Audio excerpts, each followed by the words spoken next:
records. I'll make sure it doesn't happen again. Dismissed, Chief. Sir. Nice ship you've got, Shepard. What can I do for you? What's your story, Rex? There's no story. Go ask the Quarian if you want stories. You Krogan live for centuries. Don't tell me you haven't had a few interesting adventures. Well, there was this one time the Turians almost wiped out our entire race. That was fun. I heard about that. You know, they almost did the same to us. It's not the same. It seems pretty much the same to me. So your people were infected with a genetic mutation? An infection that makes only a few in 1,000 children survive birth? And I suppose it's destroying your entire species? I suppose it isn't all the same. I don't expect you to understand, but don't compare humanity's fate with the Krogan. I was just making conversation. I wasn't trying to upset you. Your ignorance doesn't upset me, Shepard. As for the Krogan, I gave up on them long ago. The genophage infected us, but it's not what's killing us. Are your people really dying? We're sure not getting any stronger. We're too spread out. None of us are interested in staying in our own system. Lots of species have left their homes and prospered. But they go to colonize new worlds. We're not settlers. We're warriors. We want to fight. So we leave. Hire ourselves out. And most of us never go back. What can you tell me about the genophage?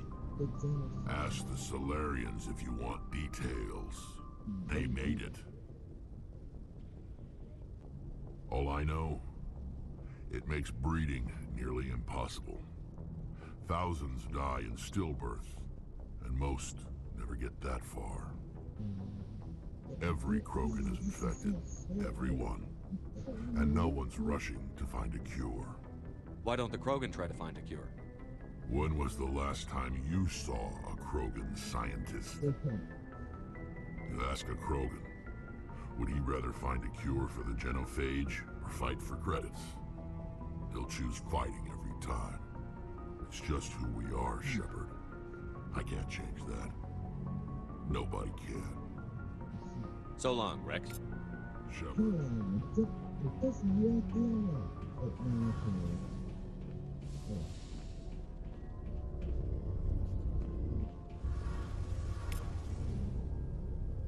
Hey, Commander, you know that Quarian, Tali? She's been spending all her time down here asking me about our engines. I'll tell her to leave you alone. What? No, she's amazing. I wish my guys were half as smart as she is. Give her a month on board and she'll know more about our engines than I do. She's got a real knack for technology, that one.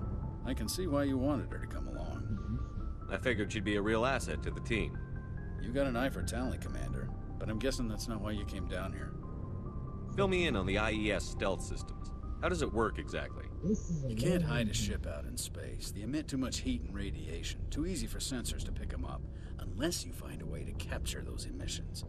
So our stealth systems trap the energy we give off in storage sinks built into the ship itself. No emissions to give away our location. Eventually the sinks have to be vented. More than a few hours silent running and they overheat. Cook us inside our own hull. There's no way for anyone to detect us? A visual scan can still pick us up. Anyone looking out a window can see us plain as day.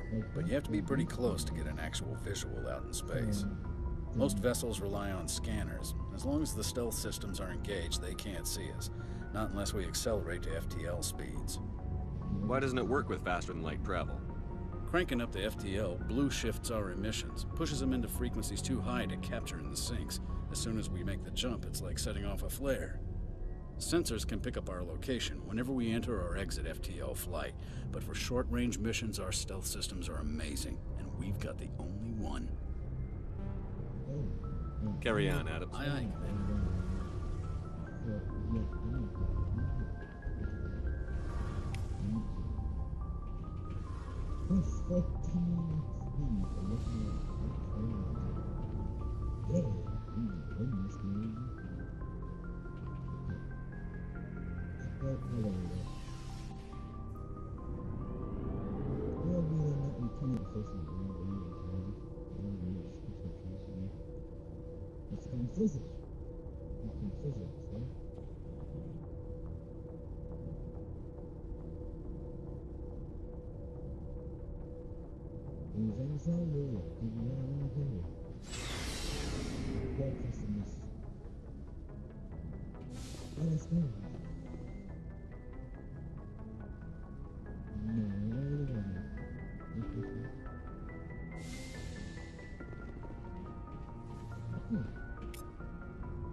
Empty.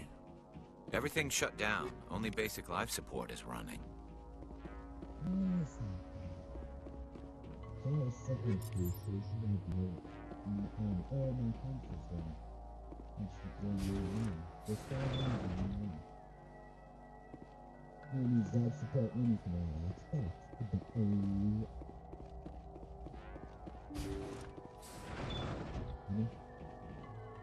Hear that?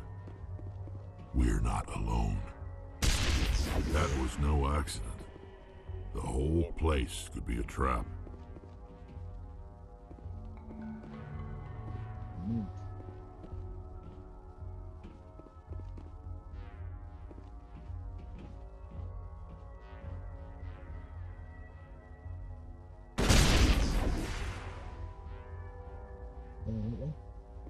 Area secured.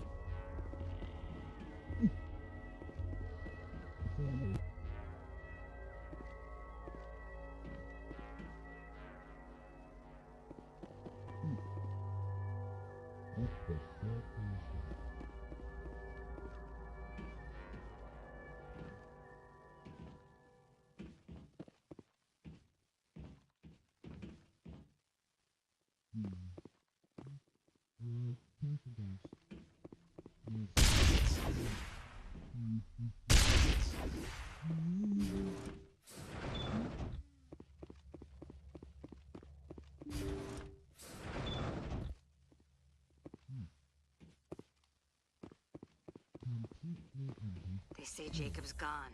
They say his brain isn't functioning anymore, and they want to shut off his machines. But Jacob's the only thing in the world that matters to me. I don't know how to help him, and it's tearing me up inside. I just feel so helpless, so damn angry. Dr. Smith gave me some meds to calm down, but I didn't take them. I can't. Not until I figure out a way to help Jacob. I won't give up on him. I won't!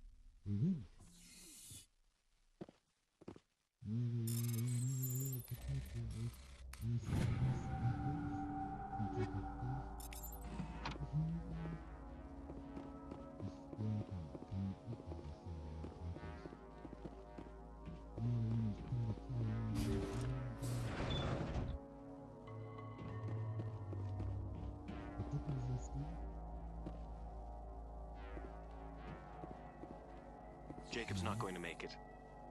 His brain was deprived of oxygen for too long.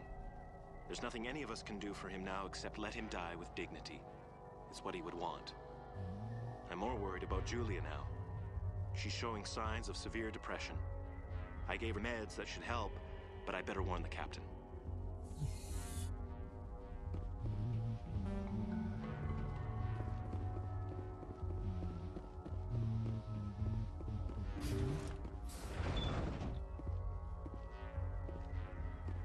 Jacob is showing no signs of brain activity. There's nothing more we can do for him. He wouldn't want to be kept alive by machines, so we're going to disconnect the life support. Dr. Smith's worried about Julia's reaction, though. She can't seem to let Jacob go. The stress is making her implants flare up, causing intense migraines. It'll probably be easier for everyone if we don't tell her until after we shut the life support down. Give her a chance to... Julia, what are you doing here? Why are you... Take cover! I will destroy you! I will destroy you!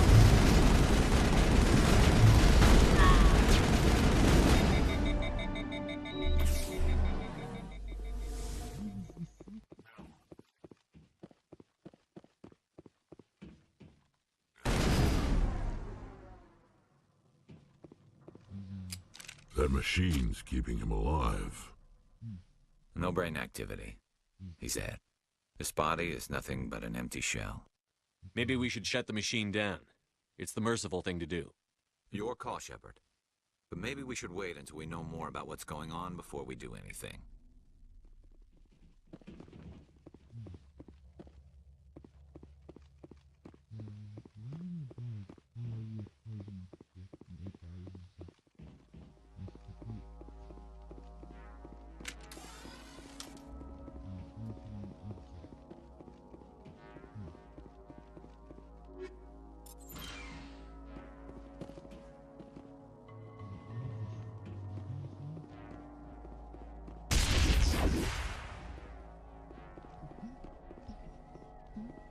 Shields!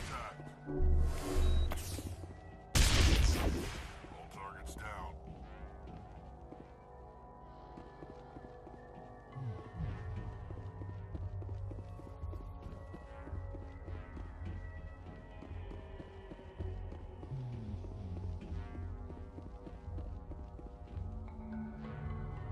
It wasn't easy, but that was the right thing to do.